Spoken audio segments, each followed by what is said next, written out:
Welcome to Sayers and Secrets. Tonight, we step into the ashes in the attic, where a forgotten chamber whispers of secrets long buried, and a single ember may ignite a truth too dangerous to hide. Before the mystery starts, let your thoughts wander. Sometimes the mind finds answers where the eyes do not. Tell me, what detective do you admire most? Enjoy stories wrapped in riddles and secrets? You're in the right place. Subscribe to join the circle of seekers. Pour yourself something warm, draw the curtains close, and let's uncover the truth. It was a Tuesday morning with just enough chill in the October air to make Wolfe glare at the thermostat and mutter about insubordination in the ranks of modern machinery. I was at my desk in the office, going over the grocery bills and wondering if I should point out that Fritz had purchased $17 worth of imported mushrooms Wolfe would never let him use, when the doorbell rang. That's right, the doorbell. Not the phone, not a knock on the office door, not even a polite telegram. An actual bell. Wolfe looked up like someone had insulted his digestion. "I will not answer that," he said without a trace of doubt. "Of course not," I replied. "The day you do, we'll have to change the locks." I got up, crossed the hall, and opened the front door to find a woman in her 60s, wrapped in tweed and rain-spotted silk, with eyes like a crossword puzzle you'd never quite solve. She was not nervous. She was not arrogant. She was simply there, as if she'd always meant to be. "Mr. Goodwin?" she asked, her voice a perfect blend of British boarding school and Park Avenue widowhood. "You guessed it," I said. "And you are?" "Rowena Muirhead. I have an appointment."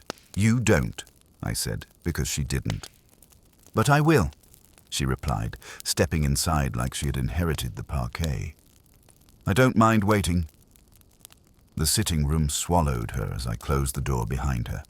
She sat, not on the edge of the chair like most unexpected clients, but deep in it, hands in her lap.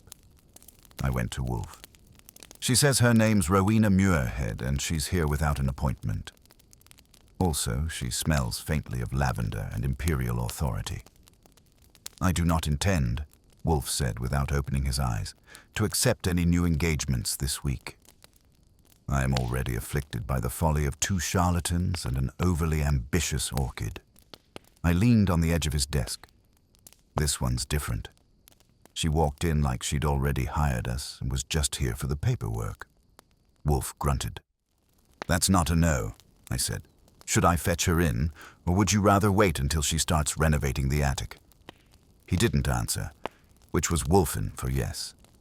So I returned to the front room, told her the great man would see her, and led her to the office. She paused a moment at the threshold, taking in the books, the globe, the desk, the chair, like a throne, and then she sat in the red client seat as if it were the last pew at St. Patrick's. "Mr. Wolfe," she began, "I'm not here for protection or to discover who stole my pearls.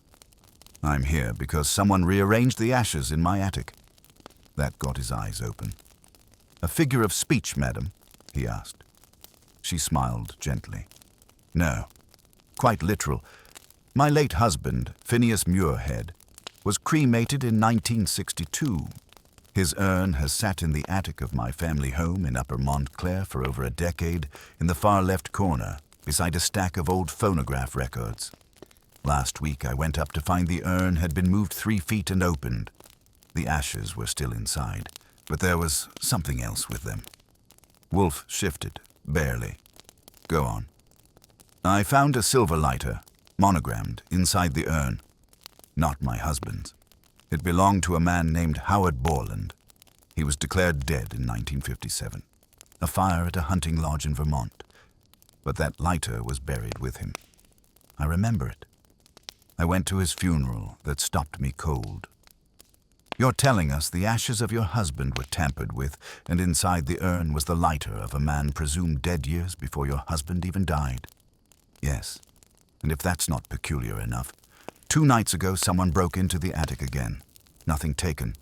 Just the urn lid off, and a footprint on the floorboards." Wolfe's gaze narrowed. "Do you suspect someone in your household?" "I suspect everyone," she said quietly.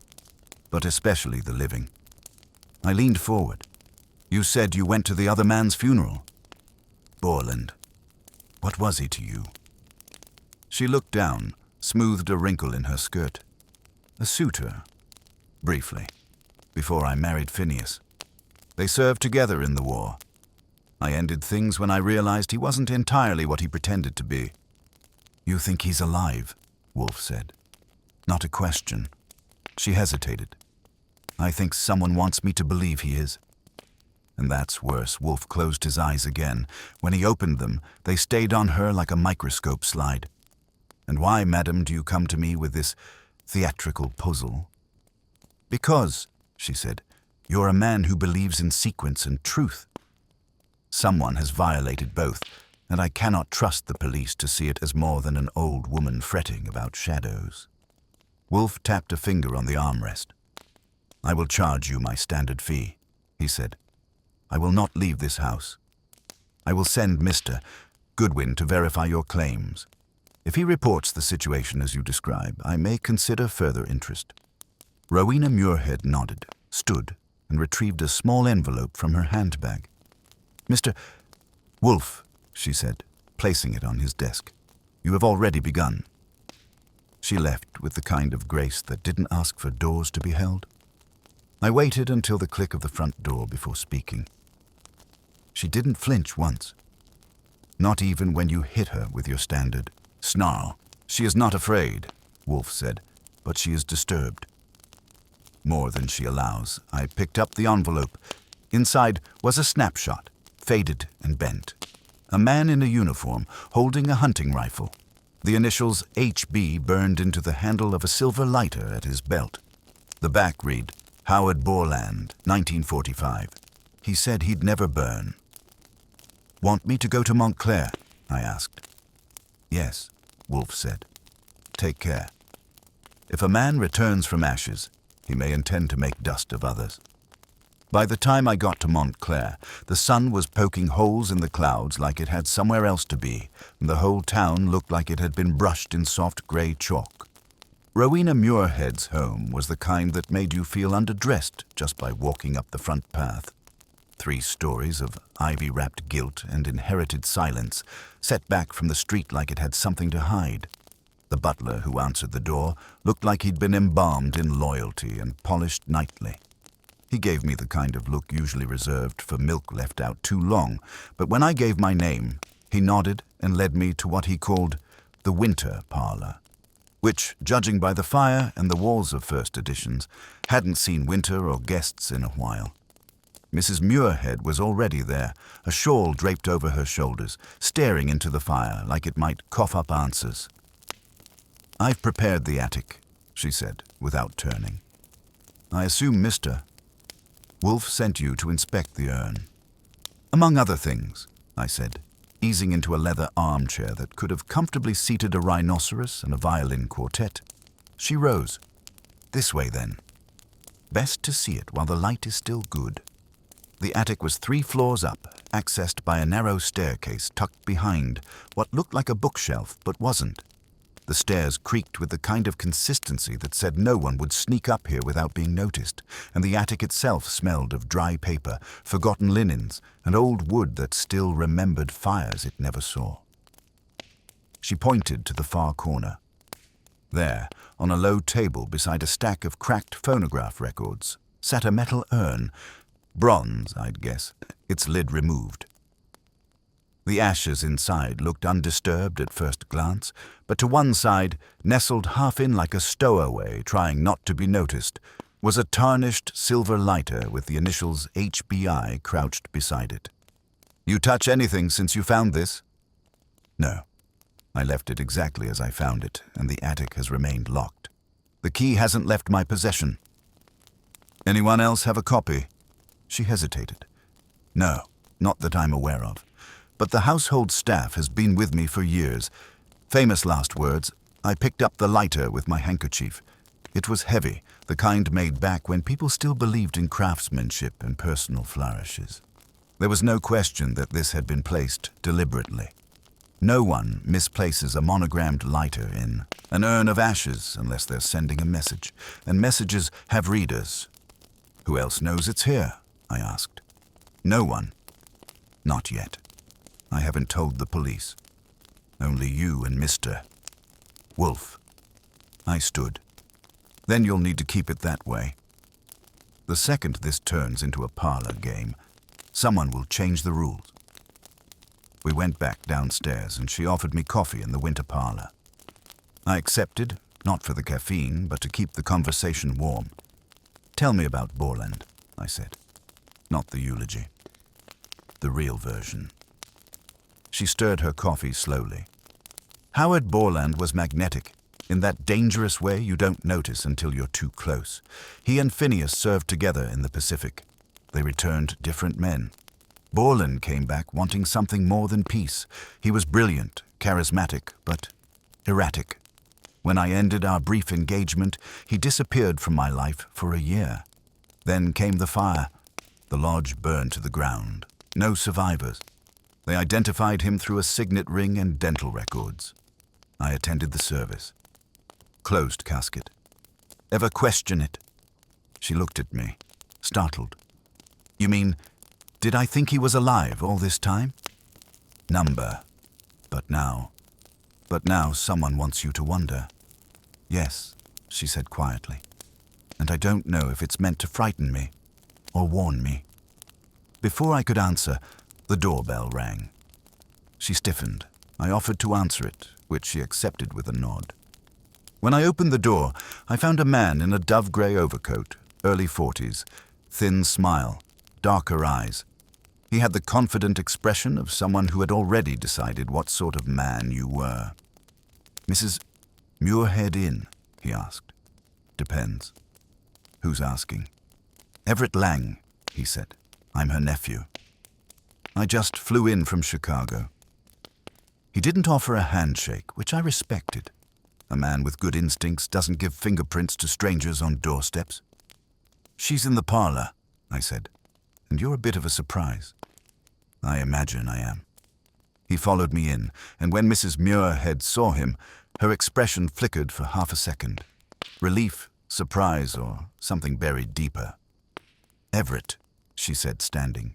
I didn't expect... I know. I came as soon as I got your letter. That was news to her. And to me. I didn't send one, she said slowly. There was a pause. Lang looked at her carefully. Well, it was signed with your name. Said you needed me.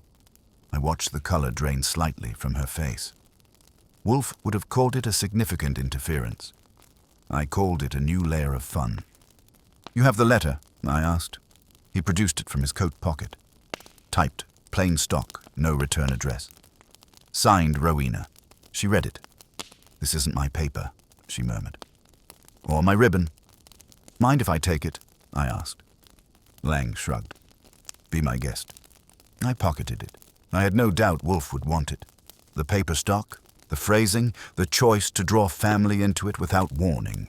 It all reeked of orchestration. The question was, what was the goal? Chaos, exposure, panic. Lang lingered only briefly before taking a room at the local inn. I told Mrs. Muirhead to expect a visit from our forensic enthusiast, Saul Panzer, and left her with instructions to touch nothing. Not the urn, not the letter, not even the phonograph records.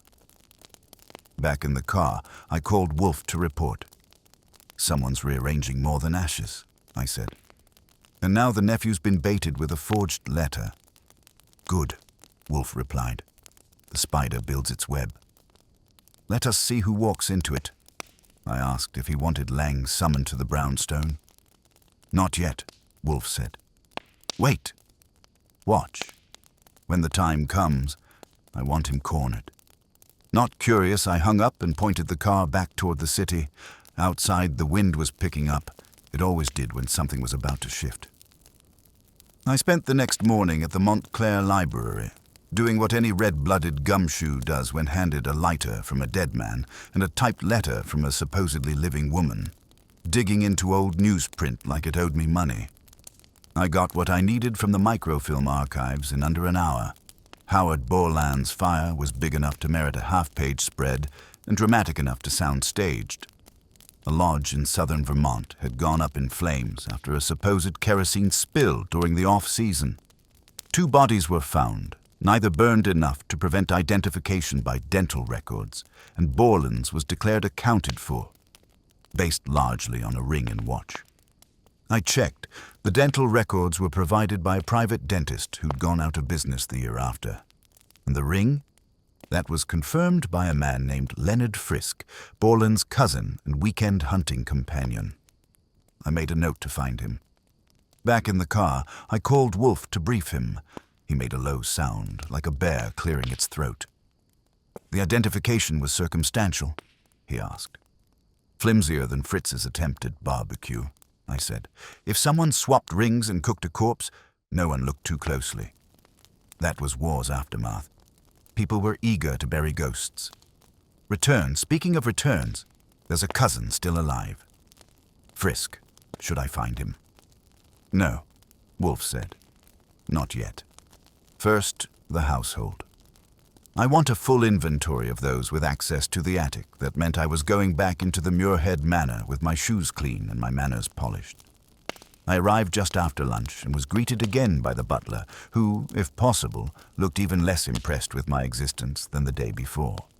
But I told him I needed to speak with each staff member privately, and before he could mount a protest, I waved Wolfe's name like a diplomatic passport. The first was the housekeeper, Mrs. Enid Harper. Late 50s, hair in a bun tight enough to tune a violin on, and an accent that had either been imported from Lancashire or picked up at a BBC radio drama convention. I've been with Mrs. Muirhead for 20 years, she said, through illness, travel, and grief. I keep this house as it should be kept. Have you been in the attic recently? I asked. She looked insulted. Certainly not. That's not a place for housekeeping. I cleaned the floor below it, that's all. Ever see anyone else go up there? Besides Mrs. Muirhead. She hesitated. No, but I've heard the stairs creak more than once after the lights were out. Once last week. I thought it was the cat. There's a cat. No, that's why I thought it was the cat. Otherwise, I'd have to think it was something else. She wasn't lying, but she wasn't eager to think either. I thanked her and asked her to send in the next.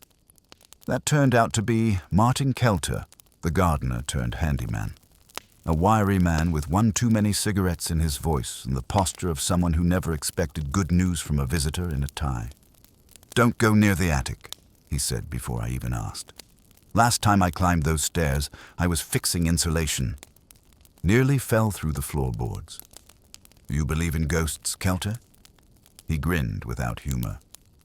I believe in secrets. Houses like this are made of them. See anything odd lately?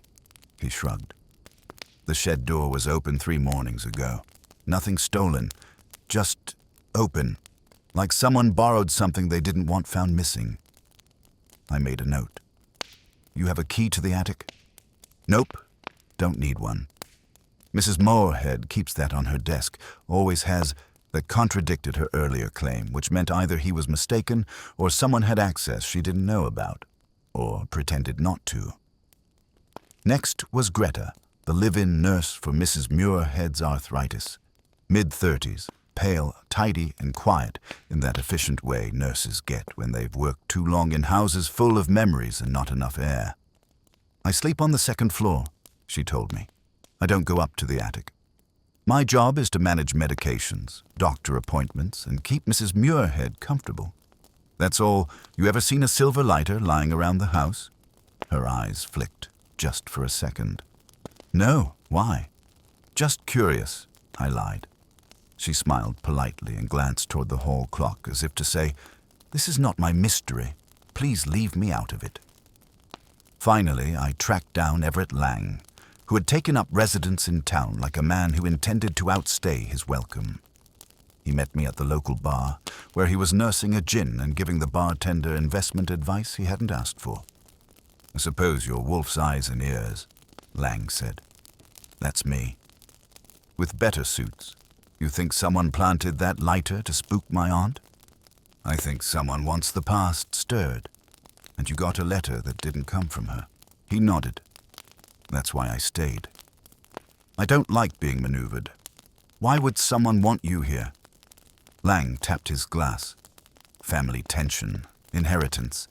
Maybe they want to know what I know about Borland. I leaned in. And what do you know? He sipped his drink. That he wasn't the kind of man to die easily. And that my Uncle Phineas had business with him that went sour. Business? Something about land deals. They invested together. Borland walked away with the bigger share. I remember my father and uncle talking about it in the study. Borland always came out ahead, but he made enemies. Think one of them came calling. Lang didn't answer right away. If so, they waited a long time. Maybe they waited until someone dug up more than ashes. When I returned to the brownstone that evening, I laid everything out. Wolfe listened, sipping beer like it was the only thing worth trusting in the world. There is something deliberate here, he said finally. Each of them has a motive. Kelter for access, Harper for silence, Greta for secrets, Lang for legacy. Rowena, she's the fulcrum, but not the lever. I frowned. And the attic? The urn is a stage. Someone wants their act seen. He closed his eyes. Tomorrow, he said, Mr. Panzer will assist. You will prepare a list of inconsistencies in their statements. We are no longer observers, Archie. We are now participants. He leaned back, his voice low. And when the curtain rises, someone will forget their lines. The next morning began with eggs, toast, and a list of inconsistencies thicker than a Senate subcommittee report. Wolfe stayed in the office, bathed in the soft light from the west window, sorting through his notes like they were seeds to be germinated. I spent an hour going over transcripts of my interviews and turning phrases around until their jagged edges showed. Then Saul Panzer rang the bell at precisely 9 o'clock, punctual as a sunrise and just as hard to argue with. Wolfe nodded once as Saul entered.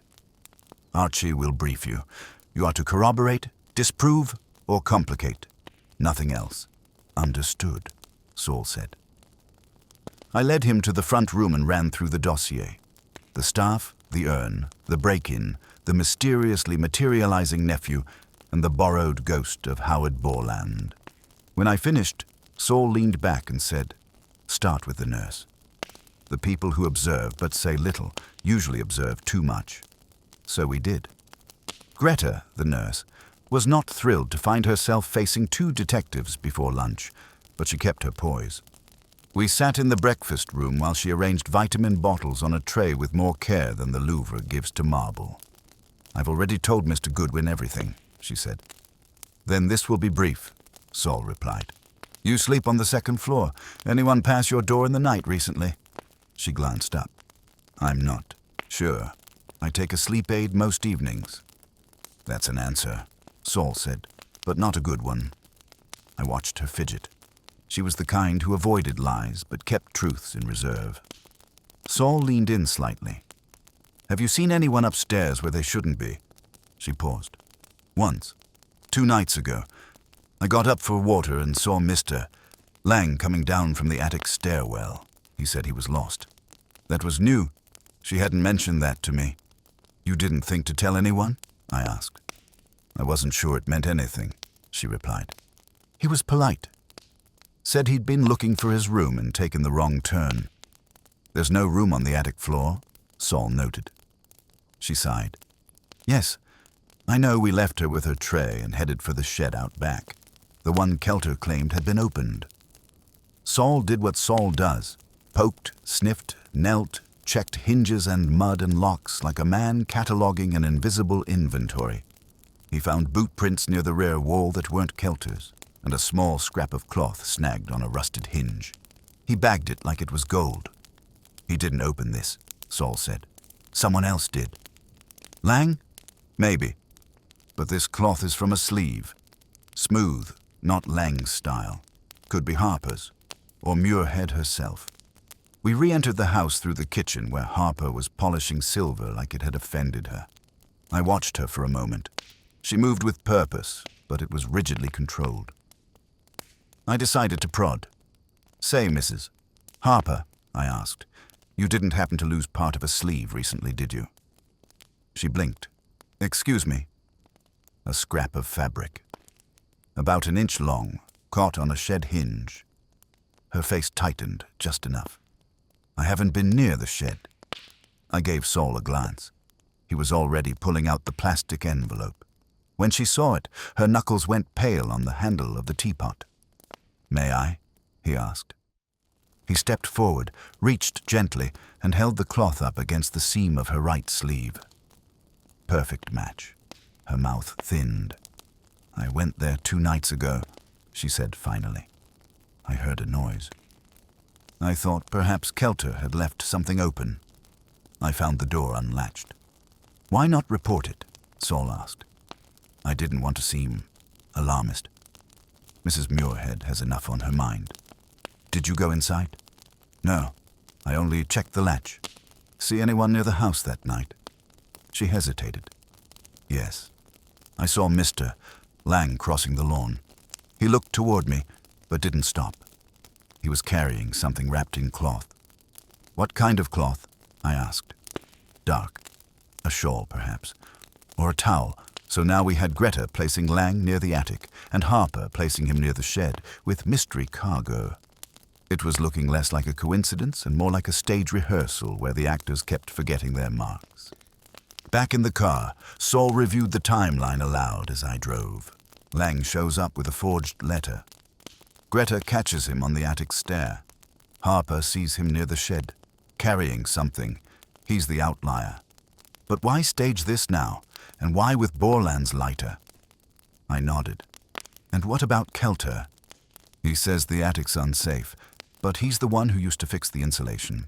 He knows the layout, which makes him the most likely to get in and out without detection." "And Harper?" I asked. She's nervous. Not guilty, but holding something back.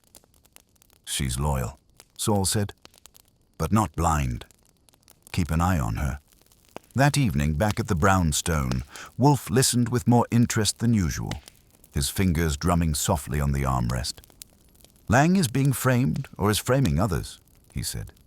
"Kelter is either a tool or a fool.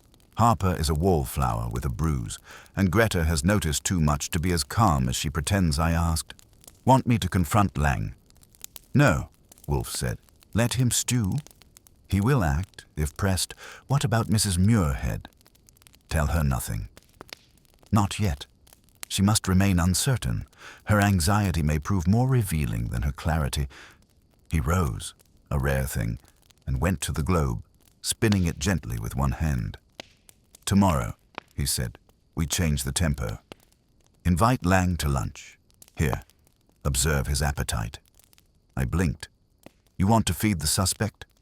"I want to see what he digests and what he avoids." "Appetite, Mr. Goodwin, is always revealing." He turned to me, his eyes narrowing. "Send Fritz the menu." No mushrooms. That night I wrote my notes, cleaned my revolver out of habit, and wondered just what Lang had carried across that lawn, and whether he knew someone had been watching through the attic window. The ashes were still in the urn, but the fire hadn't gone out. It was moving, slowly, carefully, just like Wolfe preferred it. Everett Lang arrived at the brownstone 5 minutes early, wearing a navy overcoat and a smirk that he had practiced in front of mirrors. Fritz greeted him at the door and escorted him through the front hall like a diplomatic attaché hosting an emissary from a morally questionable province. Wolfe remained in his chair, fingers tented beneath his chin, eyes half-lidded as if Lang's punctuality had personally offended him. I made the introductions and took my usual post, notepad ready. Wolfe wasted no time on preamble. "Mr. Lang, thank you for accepting our invitation. I hope you will indulge us. You have made yourself a presence in a household already unsteady." Lang's brow lifted. "Is that your usual opening? Or am I being honored with a special brand of hospitality?" Wolfe ignored the jab. "Lunch first. Then questions." Fritz served a consommé that could calm empires, followed by duck with orange reduction.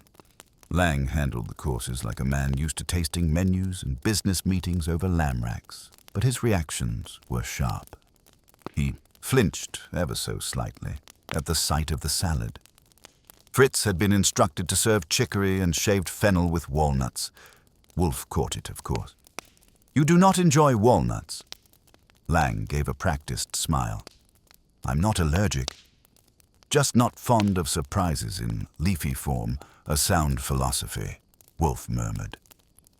Lang tried to steer the conversation toward real estate, mutual acquaintances in the Upper East Side, and how the market favored the patient. Wolfe let him run. That's his game. Rope first, no noose yet. When the cheese was served, Saint Andre, thick and assertive. Lang hesitated again. I made a note. Fritz had intentionally selected soft-ripened varieties, ones that required confidence. Lang passed. "Nothing for me," he said. "Not with the flight I have tomorrow." "Flight?" Wolfe asked. "Back to Chicago." "I've stayed longer than intended." Wolfe tilted his head and resolved nothing. Lang's smile tightened. "I didn't come to resolve. I came to respond." "To what?" Wolfe asked. Lang's gaze flicked from Wolfe to me and back again. "A letter, though we've established my aunt didn't send it. Still, when something unsettling comes from your family, you show up. That's what decent people do. A principle you practice often?" "Whenever it matters." Wolfe grunted. There was a pause. I was about to ease into the next topic when the phone rang from the front room. Fritz appeared moments later, whispering in my ear. The call was for me, from Saul Panzer. I excused myself and picked up the line. "Got something," Saul said. "Had a friend run the print from the lighter. Partial, but clean enough to rule out 3 of the household staff." "The only match?" "Greta, the nurse that landed. She said she never touched it," I replied. "Then she's got explaining to do. Also, guess who had a call come through the Montclair pharmacy 2 days before you arrived?" "Lang. Asked about ordering diazepam for a patient who sometimes wanders at night." "Diazepam," I repeated. "Not for him?" "No. He said it was for his aunt." I thanked him. Hung up and returned to the dining room where Fritz was clearing plates and Wolfe was silently watching Lang pour himself water with a hand that didn't quite stop shaking. I stepped in. "Tell me, mister.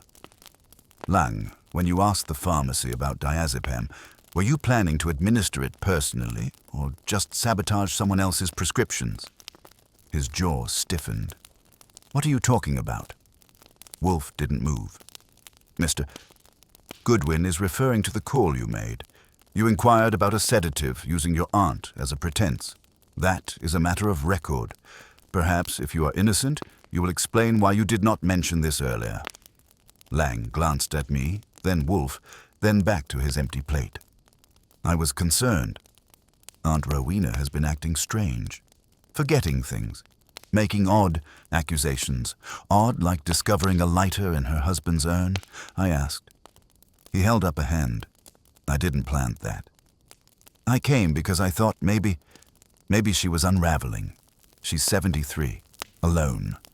Grief does strange things." Wolfe's tone was glacial. "Then why bring something wrapped in cloth across the lawn the night after your arrival?"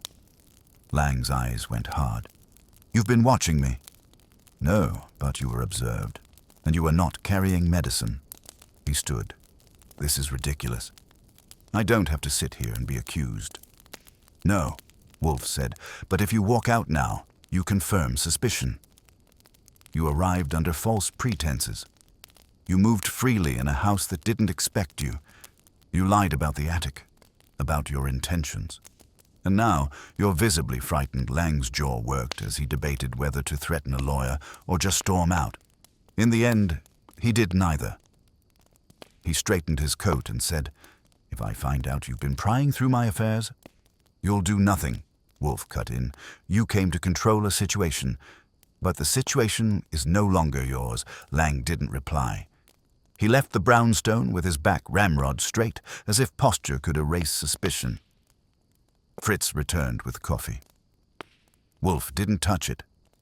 I sat across from him. "You think Lang planted the lighter?" "No," Wolfe said, but he knows who did. And more importantly, he knows why, Greta. Perhaps. Or perhaps she discovered the lighter and returned it, hoping to conceal someone else's folly. She still lied. As do most people who live in someone else's house. He finally took a sip of the now lukewarm brew. Tomorrow, he said, we return to Montclair. The urn, the attic, the staff, the nephew. Someone has rearranged the dead, but only the living fear being seen. Want me to prep Saul? Yes, and prepare Mrs. Muirhead. She is to be brought here with the urn. I will speak to her directly. Here? Yes, and Archie, this time, remove the lid yourself. I nodded, heart ticking faster, because when Wolfe wants ashes brought into the brownstone, someone's about to be burned. Rowena Muirhead arrived the following afternoon with the urn carefully wrapped in linen and carried like a relic. The car she came in was driven by her housekeeper, Harper, who deposited the package into my arms with the expression of a woman handing over her last-born child to the tax collector. I brought it into the office where Wolfe was waiting, surrounded by the familiar fortress of books, globe, and orchids. He didn't rise, of course. He gestured toward the low side table, and I set the urn down gently, unwrapping it with the same care Mrs. Muirhead had taken to wrap it. She followed me in and lowered herself into the red client's chair, hands folded tight.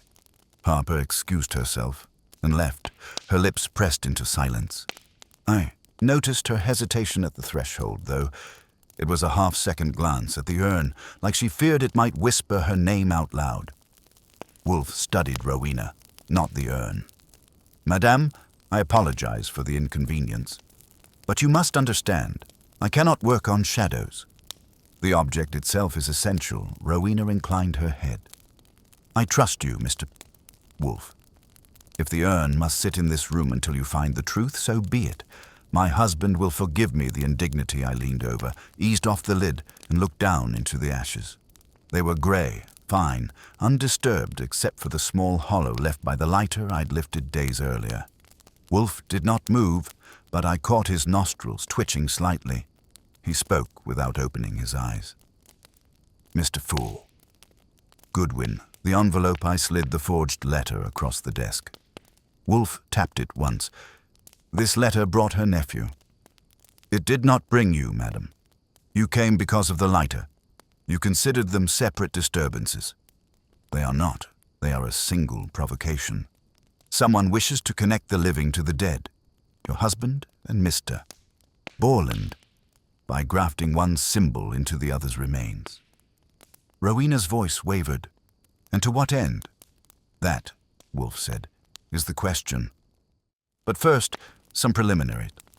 Archie, fetch the small vial from the cabinet. I did. A glass vial we'd used once for collecting cigar ash comparisons. Wolfe gave a curt nod. Gather a sample. Not too much. I scooped a few spoonfuls into the vial, sealed it, and placed it on his desk. Wolfe leaned back, eyes closed again. There is something peculiar, he murmured. A scent. Not merely ash. What is it, Archie? I bent and inhaled cautiously. He was right. There was something faint, not incense, not wood smoke, not the must of time. It was sharper, bitter. Chemical, I said. Reminds me of a hospital corridor. Maybe formaldehyde. Rowena flinched. Wolfe opened his eyes. Precisely. Formaldehyde residue, not consistent with cremation ash, which means, madam, your urn does not contain exclusively the remains of your husband. Her face drained of color.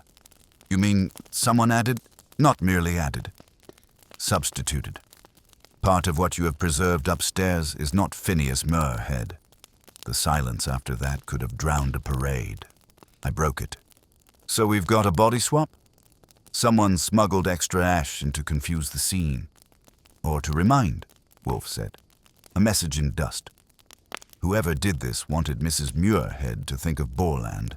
Not just by the lighter, but by scent, by association.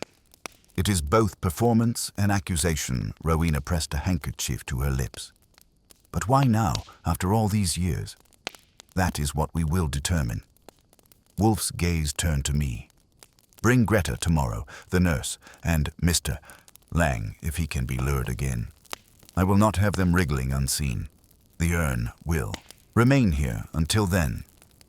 Rowena stood, her composure a thread stretched too thin.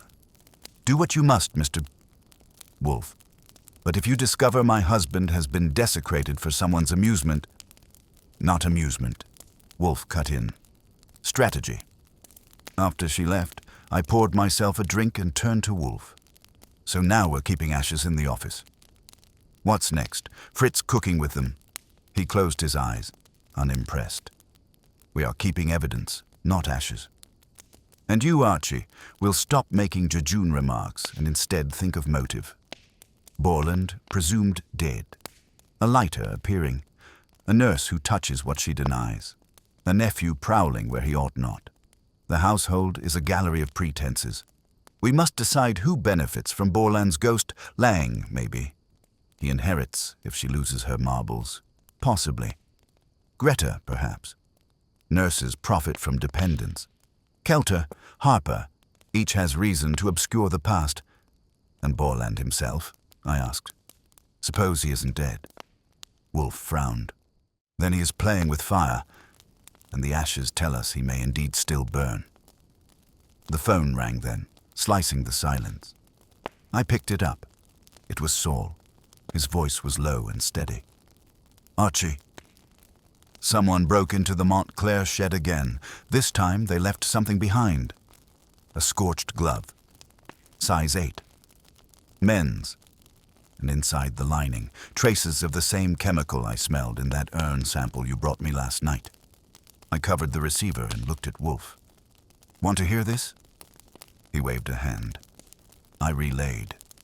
His eyes narrowed. "Good," Wolfe said. "The net tightens. Tomorrow we summon them all. For now, lock the office door. The urn stays here. Let us see if the fire comes to us." By 3 o'clock the next afternoon, the brownstone had the rare distinction of resembling a waiting room at a lawyer's office. Greta, the nurse, sat stiffly near the globe, her purse in her lap like it was her last defense. Harper, the housekeeper, perched in the far corner, spine straight, jaw set, hands folded tightly over each other. Everett Lang occupied the red client chair, crossing and uncrossing his legs with the rhythm of someone counting minutes until escape. And Rowena Muirhead herself, shawl around her shoulders, sat near Wolfe's desk, her eyes never drifting far from the urn on the side table. Saul Panzer had brought them in, calm as ever, and now stood by the wall like a polite shadow. I leaned against the bookcase, notepad open, pencil in hand. Fritz had retreated to the kitchen, though the scent of onion and thyme reminded us he hadn't retreated far. Wolfe remained in his chair, still as an idol. He let the silence drag, longer than most mortals could endure. Eventually, Lang cleared his throat. "Mr.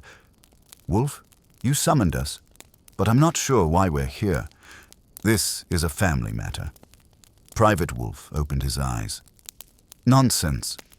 Privacy is a fiction people invoke when they fear exposure. Today, we dispense with fictions." He let his gaze travel slowly across the room, finally settling on Greta. "You handled the urn, nurse. You denied it, but the print said otherwise. Will you correct your statement?" Greta's face flushed. "I only touched it once. Weeks ago, Mrs. Muirhead asked me to help dust the attic when her joints were bad. I lifted the lid to polish around it, that's all. I didn't want to seem disrespectful, so I didn't mention it." "Yet," Wolfe murmured, "you allowed suspicion to drift elsewhere." "That omission was deliberate. Why? I didn't want anyone thinking I tampered with it. And now, look, everyone does," Rowena spoke for the first time. "Greta has been loyal. I asked too much of her. If she touched it, it was because I told her to. Loyalty," Wolfe said, "is commendable, but it rarely explains strategy." His eyes shifted. "Mrs. Harper, you too concealed your nocturnal visit to the shed until evidence exposed you." "Why?" Harper's voice was thin but steady. "Because I thought it was nonsense." I saw Mr. Lang outside, yes. I saw him carrying something. But who would believe me over him? Lang snapped his head toward her. That's a lie. I wasn't carrying anything. I stepped in. Then you won't mind if we ask what you were doing coming down from the attic stairs at 2 a.m. Greta's eyes widened. I told you, she blurted. I saw him. He said he was lost. There's no mistaking it. Lang stood, but Saul's quiet step forward persuaded him to sit again. His smile was brittle. I told you, I went upstairs by accident. Old houses confuse me. One hallway looks like another. Not this one, I said. That stairwell's a dead end. You don't mistake it for a guest room. Not unless you're sleepwalking with a compass. Wolfe raised a hand, and the room quieted. He turned to Lang, voice precise. You sought diazepam at the pharmacy. You pretended it was for your aunt. Why? Lang hesitated, then shrugged. I already told you. She's been anxious, forgetful. I thought a sedative would help. Doctors don't always act quickly, and I wanted her to rest. Rowena stiffened. How dare you? Madam, Wolfe interrupted. Be silent. The air crackled at the command, but she obeyed. Wolfe's eyes closed briefly. So, one woman conceals a visit to a shed. Another conceals contact with the urn. A nephew seeks to medicate an aunt who never asked for it. And someone inserts Borland's lighter among her husband's ashes, mingled with residue not of cremation, but of chemical preservation. We must ask, who gains?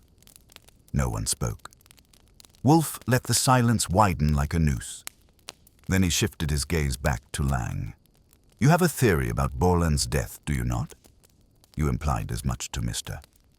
Goodwin. Lang's jaw tightened. I only said he wasn't the kind to die easily. And yet you knew about the formaldehyde before anyone else mentioned it. That broke him. His eyes flared, then darted toward the urn. Greta gasped, Harper's lips parted, and Rowena's fingers knotted in her shawl. I jumped. Wolfe hadn't spoken of the formaldehyde in Lang's presence. Only Saul, Rowena, and I had heard it. Lang caught himself too late. I only meant... You meant, Wolfe said, that you have knowledge no one else present should have, which implies proximity. Either you planted the lighter, or you placed the residue. Perhaps both. But why? Lang's voice cracked. You think I want to torment my own aunt? For what? Money? She's not senile. She's not giving anything away. Wolfe's tone sharpened. No, not money. Not directly. Control. The lighter was bait. You wanted her to question Borland's death, to doubt herself, to lean on you, to hand you authority over the estate. Power often masquerades as concern. Lang half rose again. That's absurd. Enough, Wolfe said, thundering it so the walls shook. Lang froze, sweat beading. The office went still. Greta clutched her purse. Harper's eyes dropped to the carpet. Rowena exhaled like she'd been holding her breath for days. Wolfe settled back in his chair. We are not done. Mr. Goodwin, tomorrow you will revisit Mr. Leonard Frisk, Borland's cousin. I suspect the lighter's journey began long before the attic. As for this gathering, his eyes opened, hard and steady. Consider yourselves warned. Whoever continues this farce will be exposed, and it will not be gentle.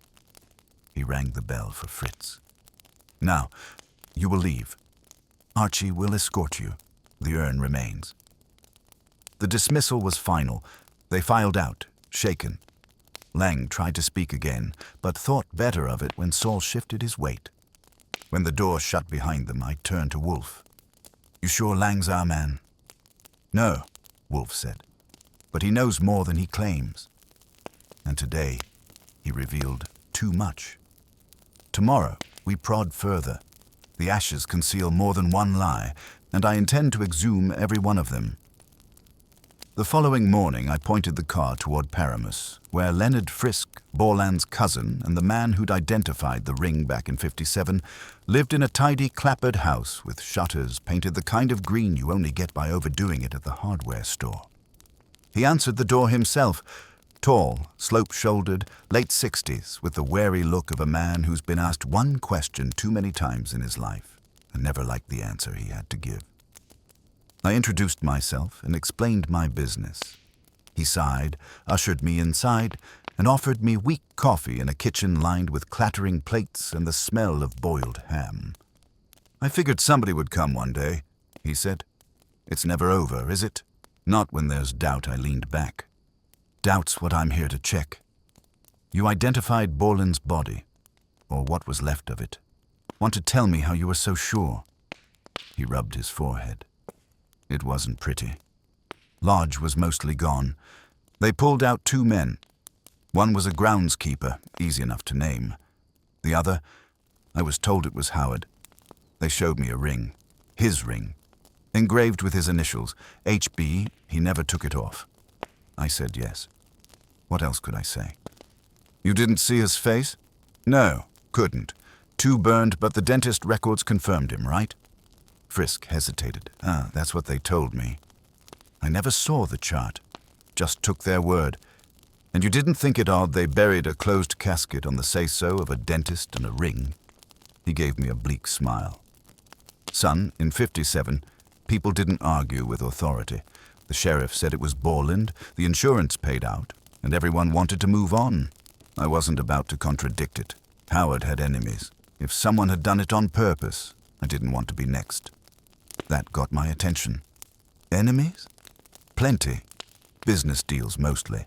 He'd cut corners, squeeze partners dry. Men resented him. Phineas Muirhead, your lady's husband, wasn't his only rival. But Phineas played fair. Others didn't. Name one." Frisk shook his head. "They're all dead or scattered. But I'll tell you this. I saw Howard 2 weeks before that fire, alive and loud, and I swear he mentioned selling the lodge itself to someone who wanted it for cash. Never told me who. Then the fire, and he's gone." "Gone," I repeated, "but maybe not burned." Frisk looked at me long and hard. "You think he staged it?" "I think somebody staged something, and your certainty about that ring makes me wonder whether Howard handed it off himself." Frisk didn't argue.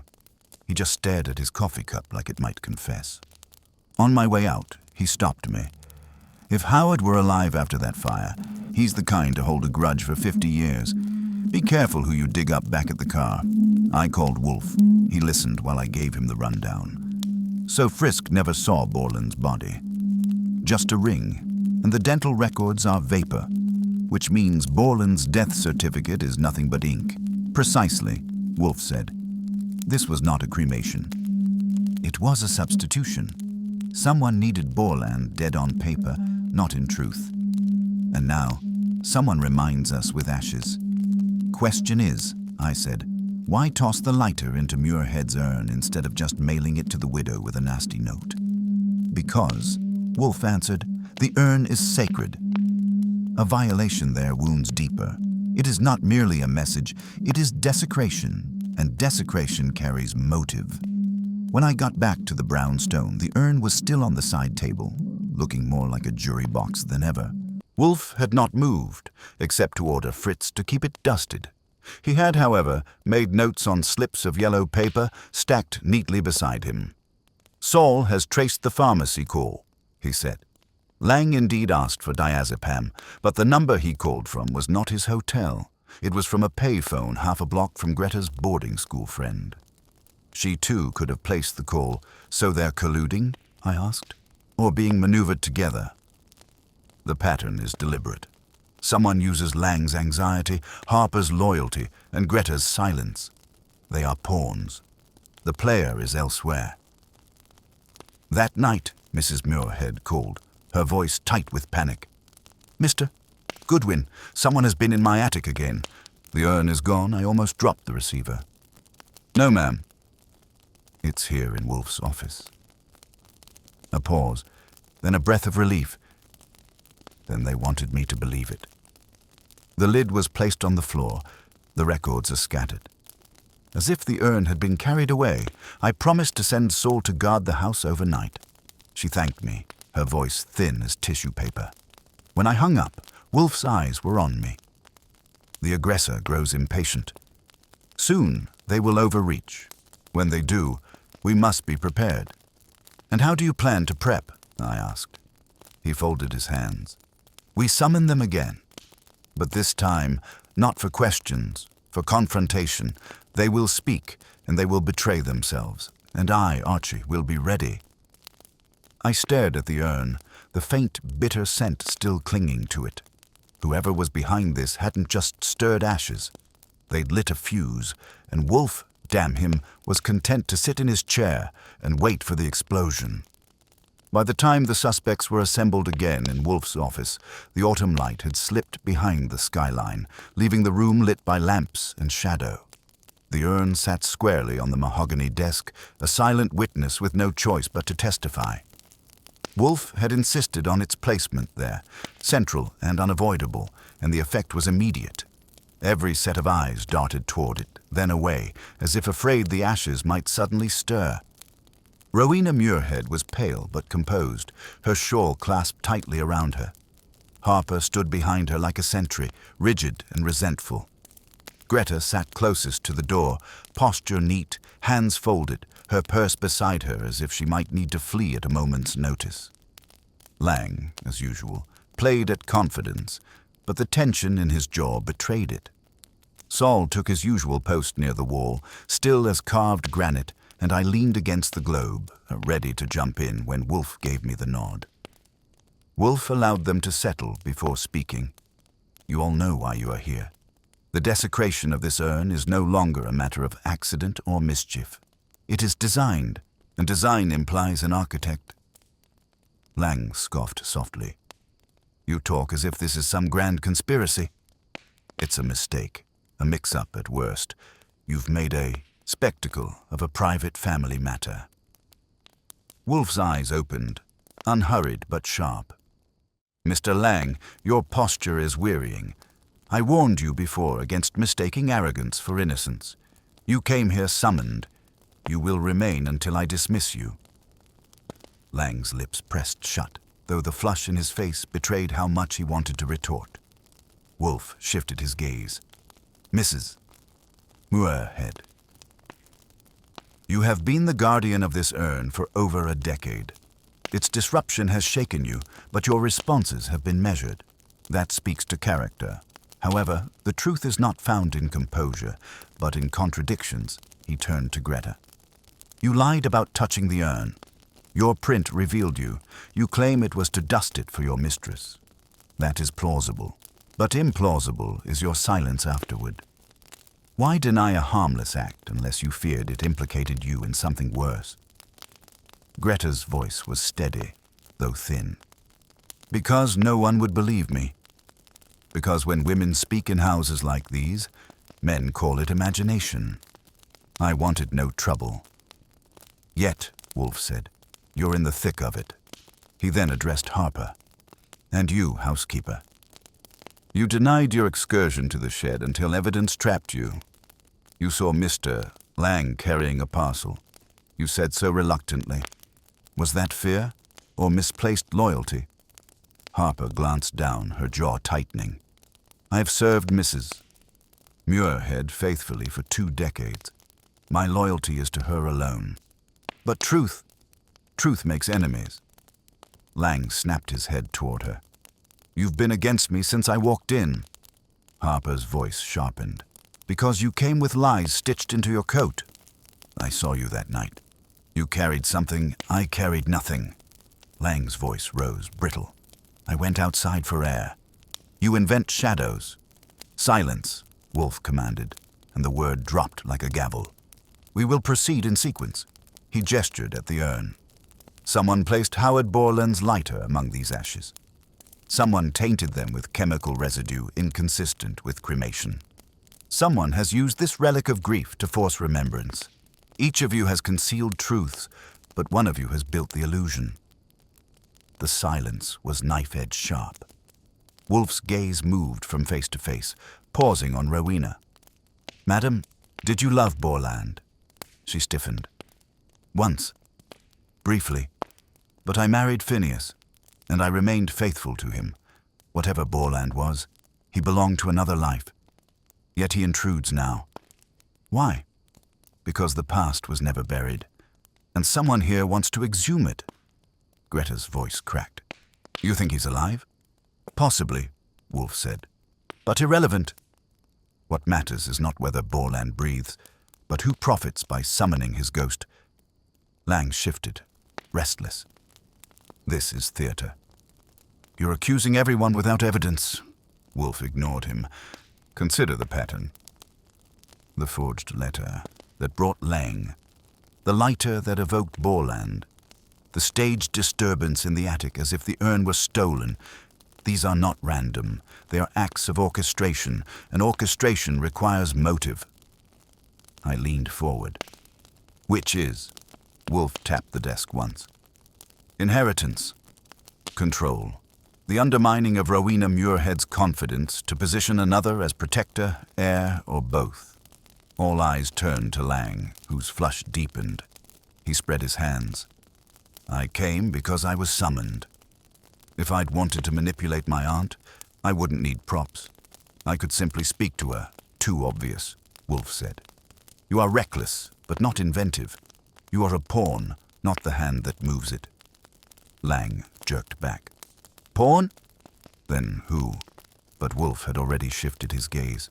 Slowly, deliberately, he turned it on Harper. "You fear enemies, Mrs.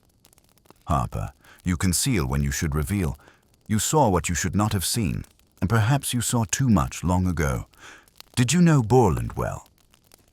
Her lips parted, then pressed closed again. Wolfe didn't let her breathe. "Because the lighter was not placed within Rowena's eyes. It was placed for you, to remind you of a connection you preferred forgotten. And your silence since proves you recognized it." Harper's hands trembled on her lap. I don't..." Rowena's voice cut through, soft but sharp. "Enid, what is he saying?" The housekeeper's eyes filled. She shook her head, but her silence was louder than any denial. Wolfe exhaled. "Tomorrow, I will call the police. Tonight, I allow you one mercy. You may choose to confess, or you may continue to deny, but understand this. The ashes tell more than you think. They hold not just your master's remains, but Borland's shadow, and I, Mrs. Harper, know precisely who placed them together." The room shivered with tension. Greta clutched her purse like it might keep her afloat. Lang sat rigid, fury and fear mingling. Rowena's eyes were wide with betrayal. Wolfe closed his eyes, his voice final. "That will be all for now. Leave my house. Tomorrow, we conclude." They filed out, the silence heavier than any argument. When the door shut behind them, I turned to Wolfe. "You think Harper's our mastermind?" "I think," Wolfe murmured. "She holds the key. But keys are useless unless turned.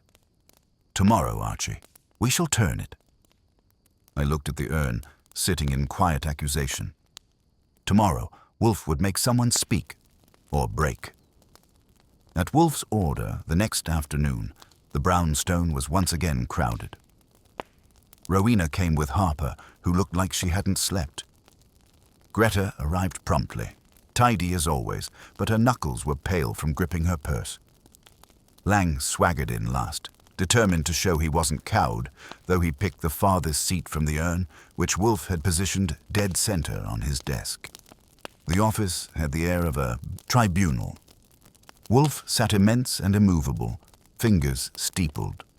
Saul was in his usual post, calm as carved wood, while I kept my chair near the globe.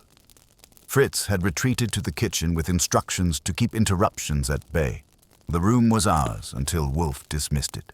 He let silence weigh on them until even Lang shifted uncomfortably. Then Wolfe spoke. "This," he said, gesturing to the urn, "is no longer a symbol of mourning. It is an instrument of deceit. Its ashes are corrupted. Not solely Phineas Muirhead's remains, but mingled with another's trace. The lighter is not an accident, it is a statement. Today, we discover the author Lang leaned forward, trying to mask nerves with indignation. You've accused me already. If you think I'm going to sit here while you smear me, sit, Wolfe commanded. You are not accused. You are a pawn. Pawns whine when moved. Queens remain silent until they strike. That landed like a stone. Greta blinked. Harper stiffened. Rowena's breath caught. Wolfe's eyes closed. The lighter was never intended for Rowena's discovery. It was for Harper. She recognized it, though she denied it. She had known Borland better than she admitted. Indeed, she had known him intimately. Hadn't you, Mrs. Harper? The housekeeper's hands shook on her lap. She tried to speak, but no sound came. Rowena turned, shocked, and whispered her name. Wolfe continued mercilessly. Decades ago, before Phineas Muirhead's death, Harper and Borland crossed paths. She knew his lighter, his habits, his scent. When the urn was disturbed, she knew at once the intrusion was not random. It was a memory forced upon her, and she concealed it. Why? Because she feared where it led Greta clutched her purse tighter. You mean she helped Borland? No, Wolfe said, opening his eyes. She helped conceal him. When Borland staged his death in '57, Harper was his accomplice.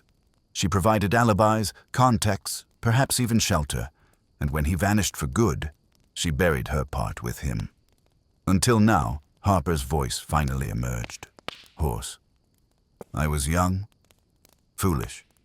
He promised me everything, and then he disappeared. I thought he was gone forever. And yet, Wolfe said, someone has revived him. Not Borland himself, but his ghost. Someone who knew enough of Harper's past to use it against her. Someone who sought to rattle Rowena's confidence, shake the household, and create reliance. That, madam, is where Mr. Lang enters. Lang shot up, red-faced. You can't pin this on me. I am not pinning, Wolfe said coolly. I am revealing. You received a forged letter, delivered conveniently to summon you. You played your role, knowingly or not, as the visible heir, but you were not the forger. That was Greta. Every head turned. Greta froze, pale as wax. You, Wolfe said, voice heavy, handled the urn when you claimed you had not. You left prints on the lighter because you placed it there. You obtained diazepam not to soothe Mrs. Muirhead, but to weaken her credibility, and you chose Borland's relic not at random, but because Harper's past connection would paralyze her into silence. You counted on Rowena's doubts, Harper's shame, and Lang's arrogance to create chaos. And in that chaos, you intended to emerge indispensable. Greta's lips parted, then pressed shut. Her knuckles whitened further. Rowena whispered, horrified. Greta, all these years, I took care of you, Greta said sharply, day after day. And what did I get?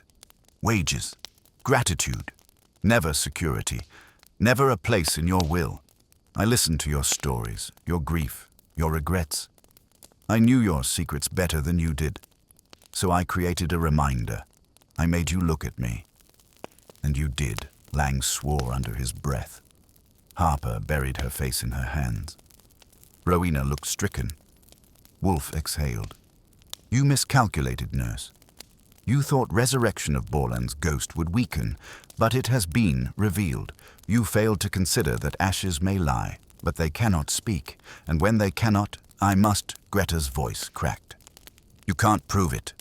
Saul moved, silent but firm. You touched the urn. The chemical residue matches the glove from the shed. The pharmacy has your call. That's proof enough. Greta looked around wildly, but there was nowhere to run. Rowena's voice was barely audible. You betrayed me. I wanted to survive, Greta whispered. That's all? Wolfe's gaze was implacable. Survival at the cost of another's peace is not survival. It is theft. And theft, unlike ashes, does not scatter. It stains. The silence that followed was absolute. Greta slumped, purse sliding from her lap. Harper sobbed quietly. Lang stared, furious at being used. Rowena closed her eyes, tears streaking her face. Wolfe rang the bell. Fritz appeared, and Wolfe said evenly, "Call Inspector Kramer. Inform him we have a guest who requires official lodging." As Fritz departed, Wolfe leaned back, eyes closed again. "It is concluded. The ashes will return to their rightful place, and Borland, whether he lives or not, no longer has power here. Only the living do, and now they are known." He opened his eyes, fixed on me. "Archie, write it up. Use restraint. The truth suffices." "Yes, sir," I said, "though I'd wager Kramer will want more than restraint." "That," Wolfe replied, "is his appetite. Mine is for dinner," and with that, he reached for his beer, the urn beside him silent, its secrets spent. Inspector Kramer came growling into the brownstone as if the very act of crossing the threshold offended him, which, knowing Wolfe, it probably did. Greta sat stiff in the red chair, pale and silent, while Saul stood nearby, making sure she stayed that way. Harper hovered by the door, wringing her hands, and Lang paced like a caged dog, muttering curses under his breath. Rowena, exhausted, sat apart, her shawl draped around her shoulders like a shield. Kramer gave Wolfe his usual glare. "So, you've dragged me down here because you think you've cracked another one. What's the charge?" Wolfe's eyes flicked open, cold and precise. "Fraud, trespass, tampering with remains. Conspiracy to manipulate an elderly woman for financial and emotional gain. The woman is Greta March, nurse to Mrs. Moorhead." Kramer grunted. "And you've got proof?" Saul stepped forward, calm as ever, her fingerprint on the lighter. Chemical residue was traced to the glove she left at the shed. Pharmacy records of her call about diazepam under false pretenses, and her own admission that she orchestrated the disturbances. Greta stirred, her voice sharp. "I never said I did it all. I said I wanted security. I never meant harm." Rowena's voice rose, fragile but clear. "You tampered with my husband's ashes. You desecrated what I held sacred." "That is harm." Kramer's jaw worked. He looked at Wolfe. "You sure about this?" "I do not speak unless I am sure," Wolfe said, dismissing him with a flick of his hand. "Take her." Greta sagged as Saul helped her to her feet. Kramer gestured to the two plainclothesmen he'd brought with him, and they escorted her out, her purse dangling forgotten at her side. The door closed behind them with a finality that seemed to lift the weight in the room. Harper was still trembling, but Wolfe addressed her directly. "Madame, your silence about your past with Borland was foolish, but not criminal. Still, if you wish to remain in Mrs. Moorhead's service, candor will be necessary. Deception festers." She nodded weakly, eyes downcast. Lang muttered, "And what about me?" "You've dragged my name through the mud.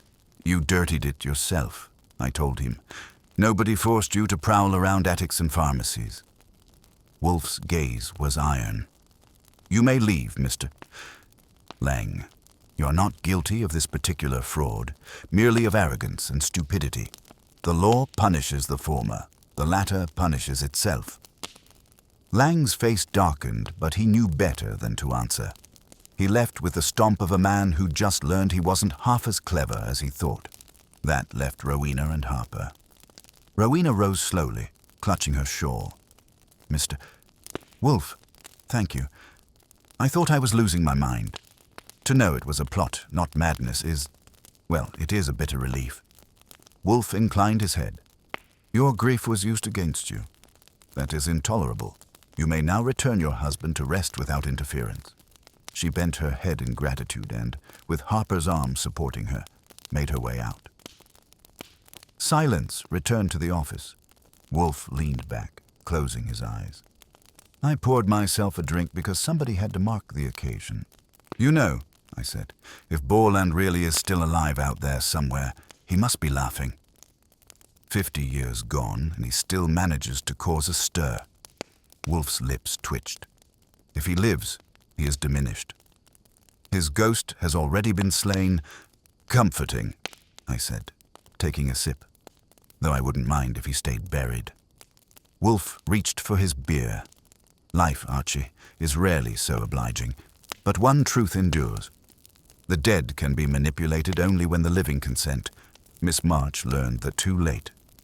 He lifted the glass, savoring it, while I leaned back and let the tension finally slip from my shoulders. Outside, the city hummed its usual tune, indifferent to the ashes, the lies, the schemes that had unfolded behind the brownstone's walls. Inside, dinner was waiting. Wolfe was satisfied, and justice, such as it ever was in this world, had been served. And that, I figured, was as close to peace as you get in this line of work.